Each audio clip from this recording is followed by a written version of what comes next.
There's a moment, not a grand, not a public one, but a quiet, agonizing, deeply personal moment when you look in the mirror and question if you've got what it takes.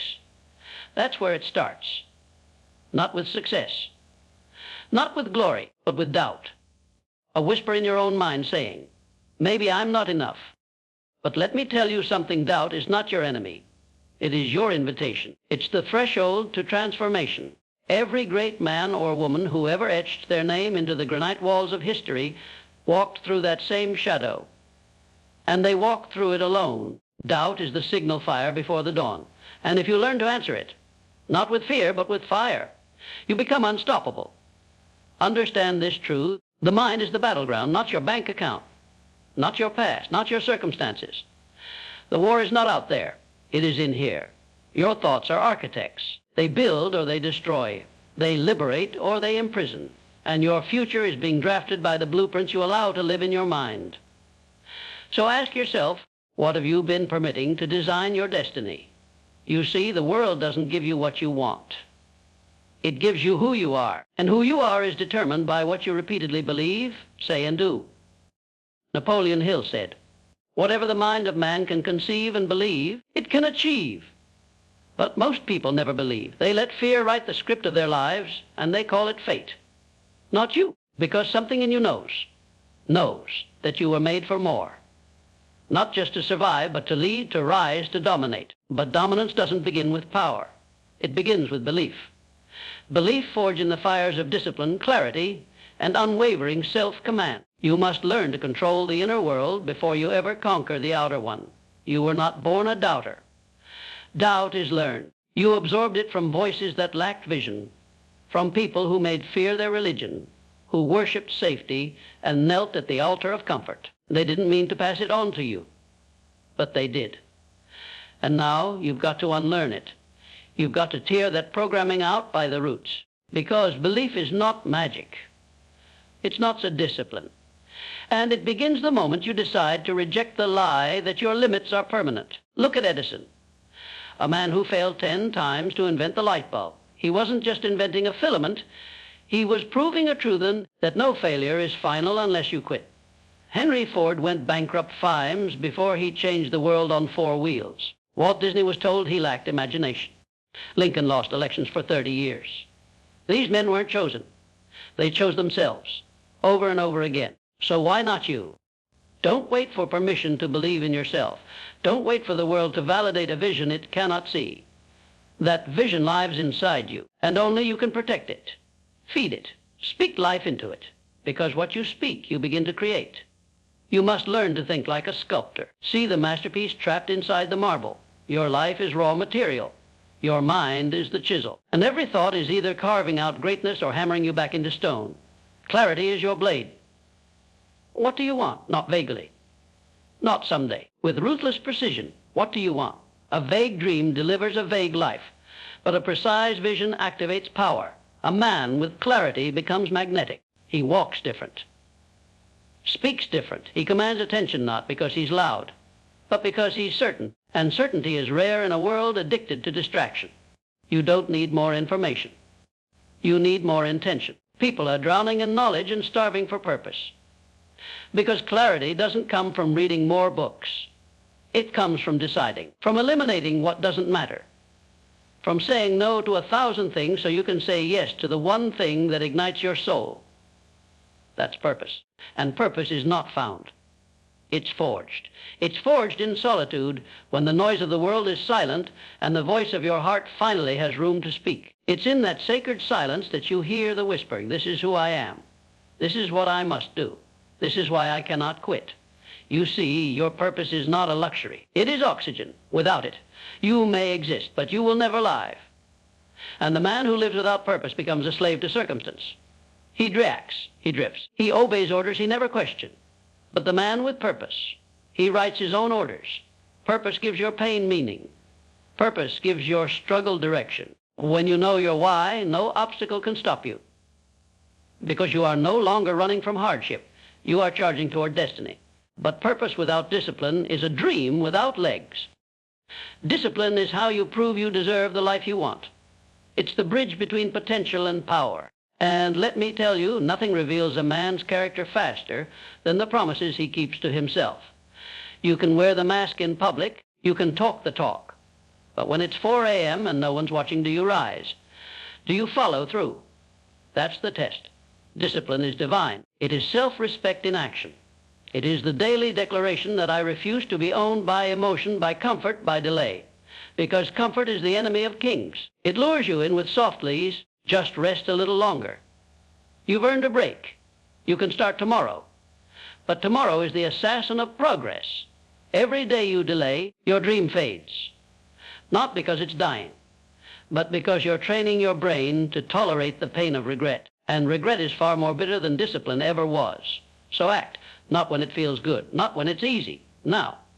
Because greatness respects urgency. Action is the oxygen of transformation. Thought without action is fantasy. Action is how you carve belief into reality. It's how you rewire your mind. Retrain your nervous system and prove to yourself that the old story no longer runs your life. And here's the true thing: no one is coming to save you. No mentor, no coach, no course, no secret strategy. You are the hero you've been waiting for. And heroes are not born. They are built. In the dark, in the doubt, in the days when every part of you wants to quit and you rise anyway. Because domination is not about dominating others. It is about mastering you. You dominate your doubt. You dominate your distractions. You dominate the desire to surrender. And in doing so, you become the kind of person who cannot be stopped. Not because you're perfect, but because you're persistent. Ruthlessly, relentlessly, unapologetically persistent. Gratitude is your anchor, not the soft kind. Not the shallow list-making. I mean the kind that breaks you open. The kind that sees every trial as a teacher, every failure as fuel, every breath as a blessing. Gratitude reprograms your perception. It pulls your eyes off what's missing and puts them on what's possible. A grateful mind is an abundant mind. And abundance isn't just wealth. It's awareness.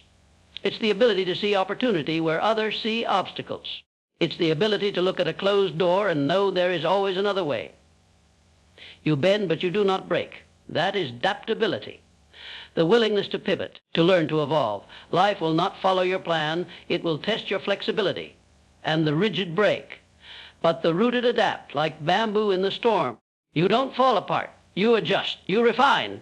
You rise again, smarter, sharper, stronger. Adaptability is not weakness. It is the weapon of the wise, because the world is changing faster than ever. What worked yesterday may fail tomorrow. And the man who refuses to grow becomes a monument to mediocrity. But the man who stays humble, who keeps learning, who reinvents himself again and again, he becomes a force of nature. And resilience is his foundation. Not just the ability to survive the storm, but to become the storm. To stare down adversity and smile, knowing that you were built for this. That pain sharpens you. That pressure creates diamonds. That every time life tried to break you, it was training you, not to suffer. To dominate. See, domination is not an event. It's a lifestyle. It's not a moment of triumph. It's a decision renewed daily to live by principles when others lie by pressure. To live by vision when others chase validation.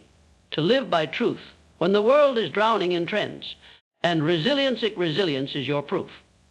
The evidence that you've bled but refused to bow. That you've lost but never surrendered. And that you've walked through hell and came out holding the keys. There is a power that comes only to those who have suffered without letting the suffering define them. It's not written on resumes or shown in bank accounts. It lives behind the eyes. A quiet fire, a calm fury, the storm within. You see it in the eyes of the warrior who refuses to be a victim, in the face of the mother who raised a family on faith and grit, in the posture of the man who buried his dreams only to resurrect them with calloused hands. They know they've been tested. And they passed, because pain is the prerequisite of power. You don't rise to greatness. You fight for it. You don't manifest a kingdom with positive thinking alone. You build it brick by brick, failure by failure, sacrifice by sacrifice, and you never ever let go. The mind that dominates is forged, not found. It is sharpened in silence. It is sculpted through solitude. And most of all, it is strengthened through learning. You must become a student of life. Not just a consumer of information, but a practitioner of wisdom. You don't need to read 100 books. You need to master one idea so deeply that it becomes part of your DNA. One idea lived is worth more than 1,000 ideas forgotten. Learning is not memorization. It is transformation. It is observation turned into insight, pain turned into perspective, and failure turned into fuel. Think of Carnegie, who educated himself in libraries before ever owning steel. Think of Hill, who interviewed the titans of industry before becoming one himself. They understood that the mind is the first battlefield, but also the first kingdom. And you must become the king of that kingdom. Every day you are being programmed by your environment, by your habits, by the voices around you. But the most dangerous programming is the one you don't question. The beliefs you never examine. Because belief is the soil of all action. If your beliefs are poisoned, your potential is paralyzed. So ask yourself, who gave your beliefs? Who told you what was possible? Who taught you how to think?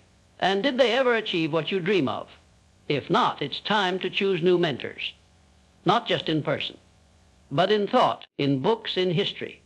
Let the lives of those who conquered circumstance be your compass. Let their struggles be your strategy. Let their faith become your fuel. You do not need to see the whole path. You just need to take the first step with fire. Clarity comes in motion. Purpose sharpens through action. Confidence grows from the soil of experience. Stop waiting for the perfect plan. There is no perfect plan. There is only movement. Start, stumble, adjust, advance. That's the rhythm of mastery. And mastery, not mediocrity, must be your standard. Because here's the truth, most people are not failing, they're settling. They're shrinking to fit into a world that fears boldness. They're wearing masks to blend in with a crowd that never had the courage to stand out. But you weren't built to blend. You were born to break molds, to defy gravity, to set fire to every limit handed to you and build a new standard. That standard is not determined by what you have. It's measured by who you become in pursuit of your vision. A vision so clear that even when the world goes dark, it lights your way. A vision that pulls you forward through rejection, through fatigue, through fear. Because fear will show up. Fear is inevitable, but faith is a choice. And fear will scream in your ear, you're not ready. You're not like them. But faith whispers and keep going. You were made for this, and you must choose which voice to obey. Because fear and faith both require belief in something unseen. Fear is belief in your defeat. Faith is belief in your destiny. You can't serve them both. One will dominate, and whichever one you feed will grow. So feed your faith with discipline. Feed it with action. Feed it with affirmations spoken from a place of certainty, not desperation. Speak life into your future with conviction, not hope. Say it like it's already done, like your cells know it's coming, like your bones have already walked the path. Because in truth, they have. The path to domination is not outside you. It is already inside you, waiting for you to remove the excuses, remove the noise, and step into it. There is no competition, not in the way most people think. You are not racing against others. You are racing against your own potential. You are either becoming more of who you were born to be, or you are betraying it. And betrayal of self is the greatest sin of all. To know you could have given more. To know you could have risen higher. To know you settled. Not because you lack talent, but because you lack tenacity. You owe yourself more than that. You owe the version of you who believed as a child. The version who dreamed without boundaries, who imagined greatness before the world taught you to shrink. You must resurrect that version of yourself and arm him or her with strength, with wisdom, with a spine made of steel and a soul set on fire. Because domination does not happen in public. It begins in the shadows. It begins in the choices no one sees. The reps no one counts. The sacrifices no one praises, but they stack. Oh, they stack. And one day the world will ask you, how did you do it? Where did you find the strength? And you'll smile because they'll never understand what you endured to become who you are. They'll never understand the nights you bled in silence, the mornings you rose in doubt, the faith you clung to when everything inside you screamed to quit. But that's okay. They don't need to understand because you weren't doing it for applause. You weren't chasing trophies. You were answering a call. The call of destiny, the pull-purpose, the roar of the future echoing back through time saying, get up. Keep going. I'm waiting for you. And now it's time. No more excuses. No more delays. No more dying with the music still in your soul. You are no longer the doubter. You are the dominator. Not because it's easy, not because it's guaranteed, but because you have chosen every day, every hour, every breath to become the kind of person who no longer asks for power but embodies it. This is your time, your season, your chapter. Change your mind, and you will change your life forever. Domination is not noise. It is not ego. It is not about towering over others. It is the stillness of a man who knows who he is. It's the quiet confidence of a woman who no longer seeks permission to be powerful. It's not bravado, it's presence. It's walking into a room and not needing to announce yourself. Because your energy speaks louder than words. Your habits scream louder than your goals. Your discipline roars louder than your dreams. This is the moment where the old you dies. Not in sorrow, but in reverence. He got you here. She carried you through the doubt. But this next version, the one who will dominate, they can't be built with the same beliefs. They can't be carried by the same excuses. A new identity must emerge, not fabricated, forged. An identity is not what you say. It's what you tolerate. It's what you allow yourself to become in the absence of applause. It's what you demand from yourself when no one's watching. You can't fake it. You can't fake excellence. You fake consistency. You can't fake character. You build it like a craftsman, like a soldier, like a legacy that cannot be erased.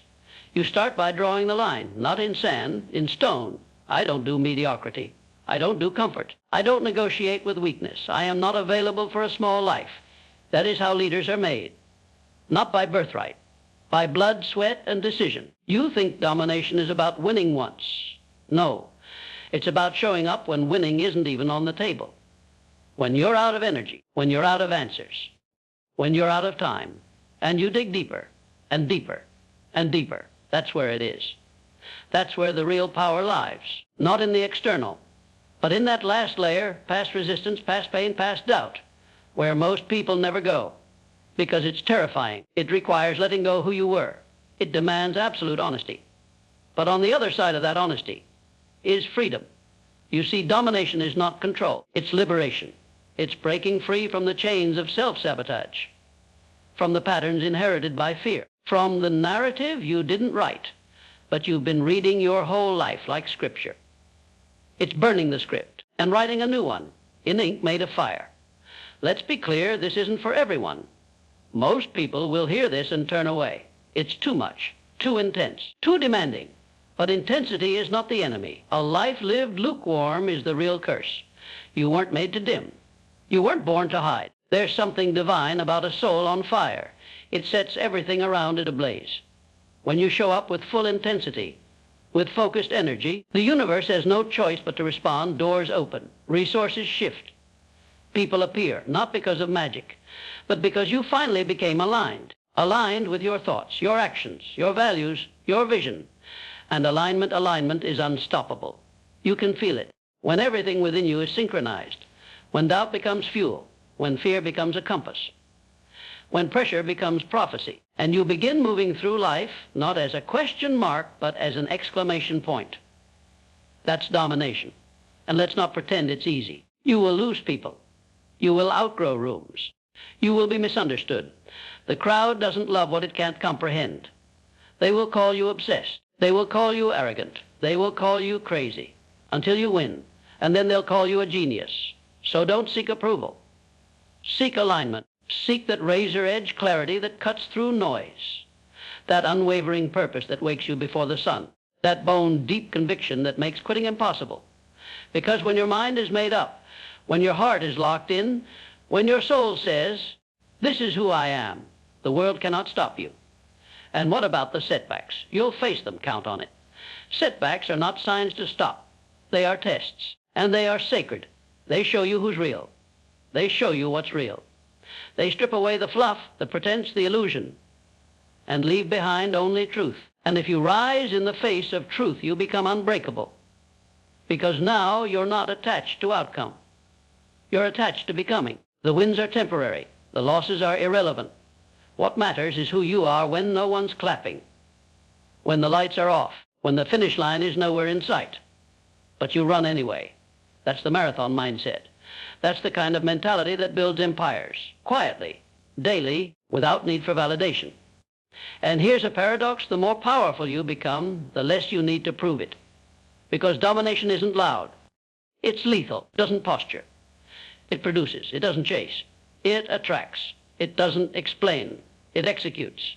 And the final test, it's not whether you win. It's whether you can remain grounded after you win. Whether you can carry your crown without becoming a tyrant. Whether you remember who you were when you had nothing, so that when you have everything, your soul remains intact. Because power without humility is poison, but power with humility, that's leadership. That's legacy. And make no mistake, this isn't just about you. You don't dominate for ego. You dominate because someone somewhere is watching you. Your child, your friend, your brother, your past self. And when they see you rise, they begin to believe they can too. This is how we change the world. Not with slogans, not with hashtags, with lives. With example, with people who have the courage to master themselves so they can lead others out of the darkness. And now, it's your turn. You've felt it this whole time. That rising in your chest, that fire behind your ribs, that voice in your blood whispering, more. You were made for more. It's not just motivation. It's memory. A memory of the version of you who was never afraid, who never accepted limits, who dreamed with divine rage and refused to shrink. That version is still in you, waiting. So rise. Let the old doubts burn in the fire of decision. Let the old habits die under the weight of discipline. Let the old story dissolve in the light of clarity. And let the new you, the dominant, focused, relentless, awakened you, take the throne. No more fear, no more waiting. No more asking if you're ready. You are ready because you decide to be. You are powerful because you claim it. You are dominant because you demand it. From yourself, for yourself, and through yourself. Change your mind, change your life, and never look back, because there is no going back now. Once your eyes have opened, they can't unsee. Once your spirit has been stirred, it won't be silenced. Once your soul has tasted even one drop of potential, it will hunger until you feed it everything you were born to be. This is the revolution within. And like all revolutions, it begins with defiance. Not against others, but against the old self. Against every whisper that says you can't. Every habit that says, stay small. Every moment where you were told to sit down, be nice, play safe, burn the script. Write a new story in sweat and scars and sacred certainty. The story of the one who refused to die with potential still inside them. You now know the truth. The life you want does not belong to the gifted. It belongs to the decided, the relentless, the unshakable, the few who understand that transformation is not an idea. It's an identity. An identity is a choice. You don't become disciplined. You decide you are. You don't attract success. You command it with your standards. You don't hope for greatness. You embody it. In how you walk, how you think, how you speak to yourself when no one else is listening. Because the most powerful conversation you'll ever have it is the one between you and you. When the world turns its back, you listen to you. When the critics circle of you anchor in you. When the results don't show up, right away you keep sowing because you know who's coming. And you don't plant seeds for applause. You plant them for legacy. Let the world chase validation. Let them scroll and compare. You are not in that race. You are in the business of becoming. You're not here for dopamine. You're here for destiny. And destiny is not found. It's forged. Like iron in flame, like character in fire, like vision in adversity. Because here's the unspoken law. The universe does not give you what you want. It gives you what you are willing to become worthy of. You want domination. Then dominate yourself first. Dominate your distractions. Dominate your excuses. Dominate the emotional roller coasters that used to define your days. Show up when it's boring. Show up when it's inconvenient. Show up when nobody claps. And watch what happens when the world starts noticing what can't be ignored. They won't see the 10,000 unseen days, but you will. You'll know what it took. You'll remember the early mornings, the late nights, the relentless standards, the lonely climbs. And when they ask, how did you do it? You'll smile. Because it wasn't one thing. It was everything. It was who you became when no one believed, including yourself. It was every time you wanted to quit, but didn't. It was every time you failed, but refused to stay down. It was every time the fear whispered and you roared louder. Because domination isn't a moment. It's a mindset. You live it. You bleed it. And now you carry it, not with pride, Ed, but with purpose. Not as a trophy, but as a torch to pass on to your family, to your team, to your future. Because domination, true domination, isn't selfish. It's sacred. It's legacy-driven. It's imp-anchored. It's mission-minded. You rise so others may rise behind you. You break chains so others may walk free. You change your mind and the ripple changes generations. That's the real secret. When you dominate yourself, your fears, your limits, your lesser nature. You give permission to others to do the same. You become a lighthouse in a stormy world. You don't need to scream. You shine, and those still lost in the fog, they'll find their way home by your light. That's the end game. Not domination for dominance, but for deliverance. Deliverance from mediocrity, from average, from wasted years and broken promises and unlived potential. Deliverance from doubt. And all of it began with a single moment. A moment where you said no more. No more playing small. No more waiting. No more hoping life will hand me what I haven't earned. I will earn it. I will become it.